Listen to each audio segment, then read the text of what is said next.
the manager's booth himself before his days are over in baseball.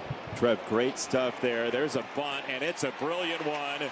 Wencel Perez is on, sprinting down the first base line, showing off his speed. Well, that was just a little Quentin Berry there. A little bit. How about a little talking? That's a bunt there. And he can pick him up and put him down. Perfectly placed here. Sanchez, valid effort here. But too much speed from Wencel Perez. You like that little Spanish there? A little toque. Little toque. Un toque. Tú sabes. ¿Qué pasó? Now let's see how aggressive he is now that he's at first base, too. I love that. We're talking about Quentin Berry, and then we get a bunt single. Just perfect. Oh, it's perfect timing. Can't make it up. That is ideal timing. I love what Perez does there. Getting on base, trying to get something going. We saw the Tigers yesterday get some runs early, and then they were shut out.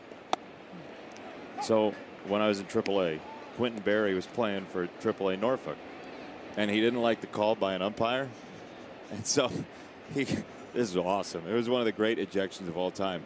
He got mad at the umpire, so he ran all the way around the bases to say that it was a homer. And slid into home and got run. And he got a big ovation from the road crowd. It was awesome. That's the thing of beauty. Got to freeze. Line drive right side, and Perez does. Churio throws it in. There's one away. Yeah, that was definitely getting his money's worth. Oh, yeah. It was really a top 3 ejection of all time. And you can't find anywhere, but it happened. He just circled the pillows. He ran around the bases. He was mad at the umpire, so he said, here's what actually happened. And he ran all the way around the bases. Oh, I'd love to see that. It was awesome. Oh, that was fun. Nobody got hurt. It was just fun for the whole family. Here's Mark Canha. He takes strike 1. Well, let's see if Perez will be aggressive here. See if he can't steal a bag. Get himself in the scoring position for Canha. Good, comfortable lead over there. And 2-0 is not a comfortable enough lead on the scoreboard against these guys either. The way they play and the way they string hits together. I know Skubal's on the mound, but they're scared. Well, one of the things is just keep it close. Try to get Skubal's pitch count up, and get him out of the game. They want to get this into the bullpen, but, right now, Tarek just wants to just keep going, doing what he's doing. But the Brewers' approach is just trying to, be as tough as they can and get that pitch count up.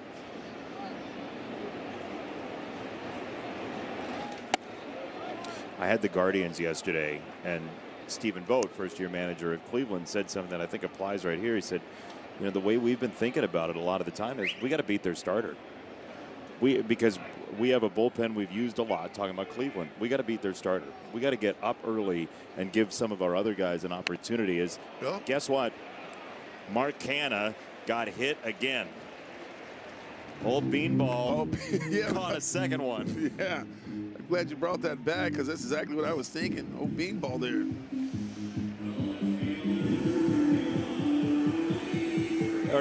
What would you make his 1900 nickname? Like Bruises? Bruises Canha?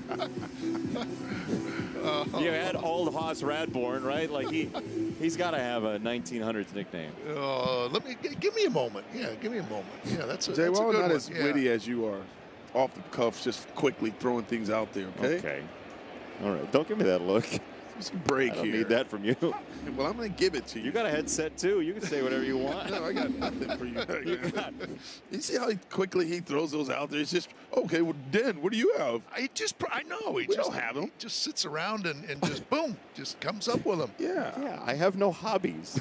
Okay? That's how this happens. It's very easy. People say, like, what do you do in your spare time? But it's everything. I mean, it's modern. It's 20 years ago. It's 40 years ago. It's everything. You're like a radio station that plays the hits from the 70s, 80s, and today is what you made me sound like. Riley Green has a couple of doubles, and he takes a called strike. 1-2. Riley had been scuffling a little bit. Good to see him put a few good swings on the ball. No, it really is. And, again, I think it really starts with his timing. And again, the interesting conversations that I have with Riley Green about hitting is it's like less is more for him. He said he gets himself into trouble when he's taking those big swings. You can just see there the rhythm, the timing. He says when he's not having a lot of effort, the swing is quick and through the zone a lot faster. I mean, you know you're only going to keep him down for a certain amount of time. I think he was 0 for his last 11 coming into the game. And, you know it's just a matter of time before he's going to do some damage.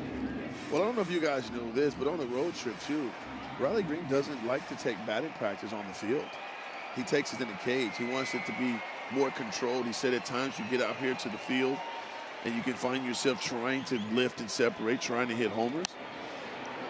And so he likes to just groove his swing, in the cage where it's just controlled and short and through the baseball. And he said he likes to work to the middle of the field. I feel like a lot of the guys are spending more time in that new weight room, too, and just doing stuff in the clubhouse rather than on the field before the game. Sometimes that's for the show of it instead of the actual dedicated work, which is the idea behind the new stuff in the clubhouse, right? It's not just cosmetic. No, not at all. But it also allows these guys to continue to stay strong throughout the season. And they've done a really good job of using the things that's going to allow them to stay healthy. Good at bat here. Yeah, a couple really nice takes there by Riley Green. But I think it's just get to that 2 strikes and then fouling a couple pitches off. And to Simo, it looked to me like they were shorter swings, too. Just saying, you know what, I'm just going to, just see the ball deep and just try to get a piece of it. Well, early in the counts, early in his at-bats, he does. He picks his spot. He tries to go get him. He said he wants to have some length in his swing because he's trying to drive the baseball. But then when he gets to 2 strikes, he said, yeah, I do want to shorten up, and now I just want to be short to it and just try to drive and hit that ball where it's pitched. But I like that approach. Early, it's for you, trying to get you something that you can drive. He's one of our productive hitters. He's a guy that has to produce runs in this lineup. So I like that he has some length early, and then he throttles it back when he gets to 2 strikes, really trusts his hands. And again, that's a great at-bat there and a really good example of how good of a hitter that he is and he's going to be. He did it yesterday, too, on a couple of at-bats. Even though he didn't get a hit, he scored 2 runs for that very reason, fouling off those 2-strike pitches just to get some more until you finally wear them down and get a walk. Dan, let me ask you here. You got bases loaded, 1 out. How is Wilson going to hunt a ground ball here? Well, I've been impressed with his sinker. I mean, he hit Canna with one, but it's the movement. He struck Ibanez out with it. So I'm thinking that sinker down in the strike zone is what the pitch he's looking for. He threw him a cutter low to start. It's called a strike on Urshela. And I ask about the double play because Gio is such a contact hitter. Hunting a strikeout isn't a good gambit. And Justin Henry Malloy did the same thing with the bases loaded. And you always talk about don't try to hit a grand slam. Urshela rips this. Yep. Line drive will do. 1 is home. Here comes the 2nd run. Tigers double the lead. Well, Urshela knows exactly what Bryce Wilson is trying to get him to do here. He's trying to get him to roll over something or hit the ball on the ground. But I like the adjustment by the veteran hitter here. Take a look at this path. He's not swinging down on this baseball. You see the upswing there? He got underneath that baseball and stayed inside of it and drives in 2 big runs. That's called hitting to the situation. Knowing that you need a ground ball, what do? I alter my swing, I get underneath that sinker, and I drive in a couple good big runs. To your point, Dan, the situation provided him evidence of what he might get as well. Exactly. And I don't know if he executed it. It was trying to come in, and it just stayed kind of right over the middle part of the plate. But it was, to Simo's point, more of that lifting it up. Instead of trying to hit, like you said, hit a grand slam, it's just drive the run in from third. That's the one you want to do, is lift that ball to the outfield. Well, that's the right mindset because, again, when you think big, you take bigger swings. When you think small, big things happen. And I like that approach right there by Gio Urshela saying, okay, my job is just to get the guy from third base. Let me get underneath this sinker. And he takes an upcut kind of swing, that lunch angle swing, and he got underneath that ball. That's a good piece. But you still got to square it up. I mean, it's sinking, and you're swinging up. I mean, it's still, you can hit the top of the baseball to get that ground ball. But to your point, Dan, if you know that you're likely to get a sinker because he's hunting a double play ground ball, you can at least prepare yourself for that sort of swing. Yeah, you can. You know, just saying that, okay, a good pitch, and maybe that's why he took the cutter. Right. You know, because he was looking for the sinker and just says, okay, that sinker's going to be coming into me, and that cutter was away, and so I'm going to leave it alone. 3-1. And Malloy flinches, and he's not going to go bite for that. Justin Henry Malloy has seen a lot of pitches out of the zone, and there's ball 4. And that's 4 walks for Justin Henry Malloy in this series. Again, we talked about it through the minor leagues. He has a keen eye, understands the strike zone. I just think this kid has a really good understanding of who he is as a hitter early. That is the end of the road for the right-hander Wilson. Hobie Milner, who comes from a little bit of a weird arm angle from the left-hand side. McKinstry is scheduled. We'll see if the Tigers can hit for him or choose to next. With Ibanez, though, and so McKinstry certainly doesn't want to hit the ball on the ground here, Simo. No, he's going to alter his swing in this situation, and it's the right time to alter it, where you really want to be thinking fly ball, meaning that you want to get underneath the baseball and try to hit that ball to the outfield. Milner, 55% ground ball. It's 0-2. He's our wall side windows pitching change. This is one instance where a strikeout isn't the worst case scenario. You're absolutely right. You hate to tell the hitter, no hitter's going to the batter's box and trying to strike out. So he'll be trying to lift his ball to the outfield. But you definitely want Ibanez to get a crack at Milner here with the bases loaded, given his numbers against left-handed pitching. It's the bonus. It's the value the Tigers get out of this, to have Ibanez get a chance at Hobie Milner.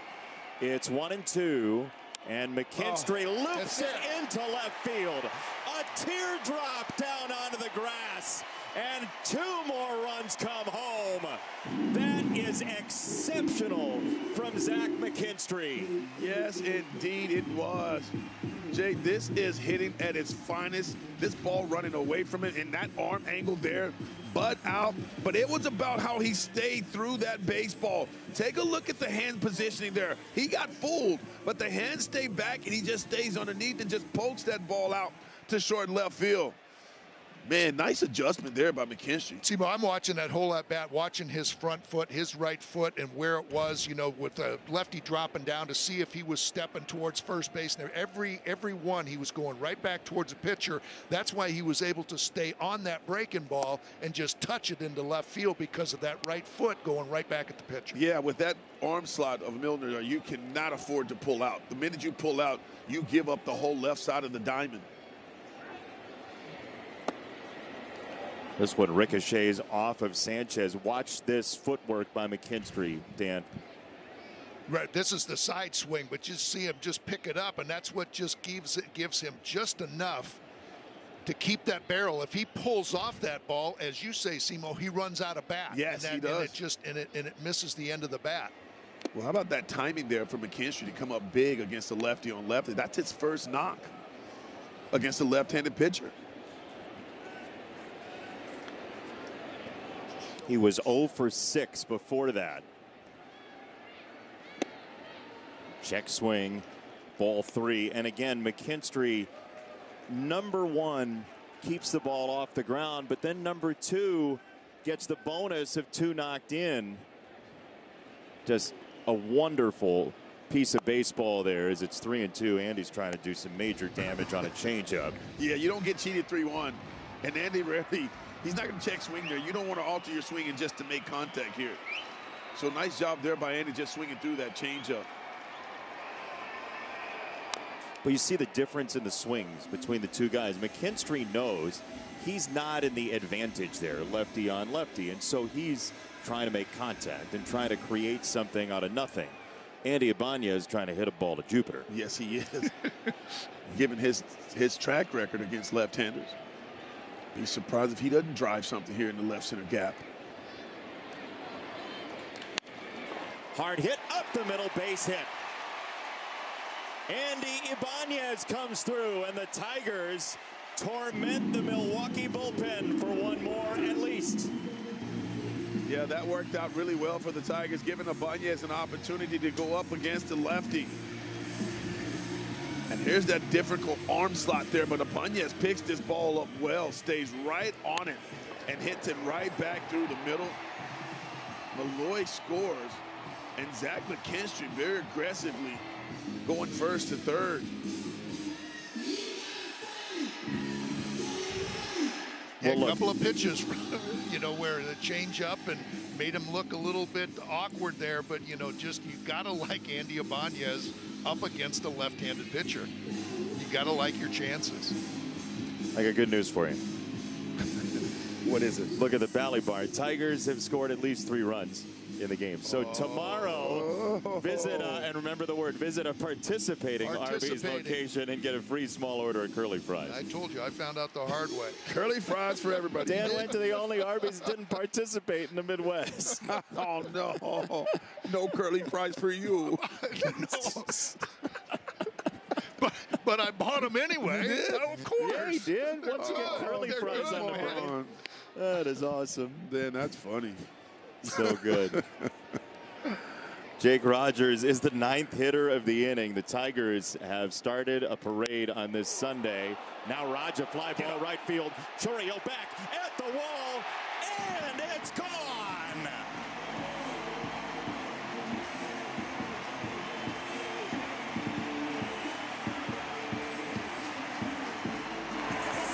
That's an 8-run inning. And a Jake Rogers exclamation mark.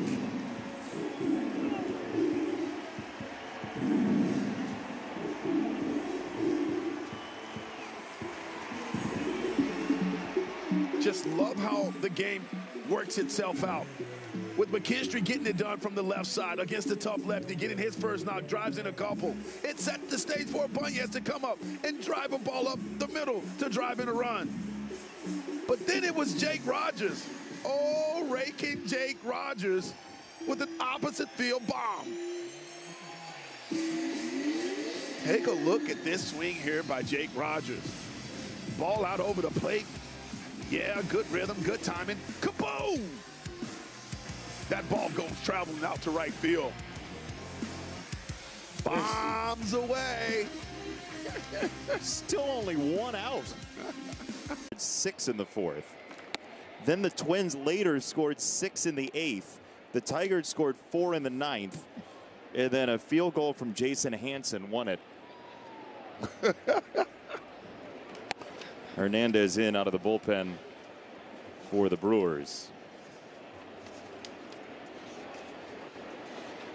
That game was my first game ever at Target Field. Really? Too. Yep, I was doing radio. So, well, we have this opportunity as this ball may land in a glove, and it does. Chourio had to come racing in, skidding in for out number 2. What was that game like?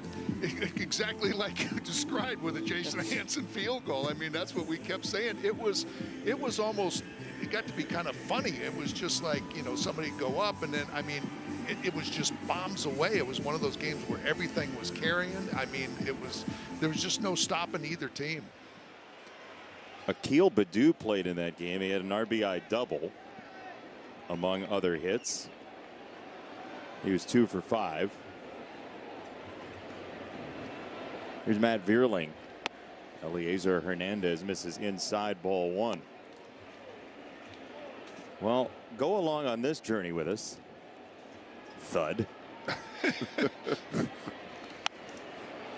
So, one quick personal note. The last 2 Tigers games I've been to involved Zach McKinstry pitching.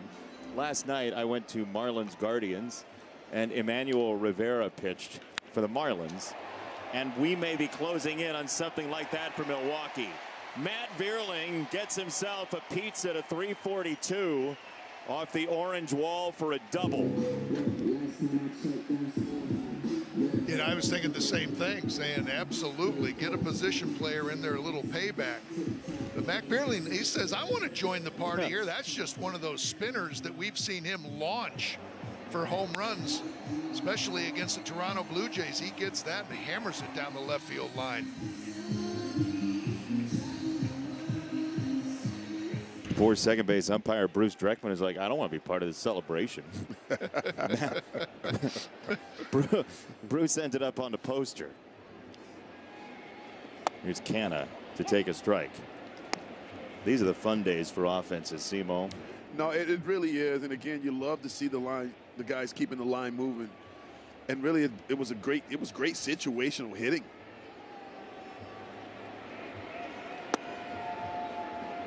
They got guys on base. They had the right intent. And they executed it in this inning in a high level. It's nice to see this offense get going and be able to put up an 8 spot.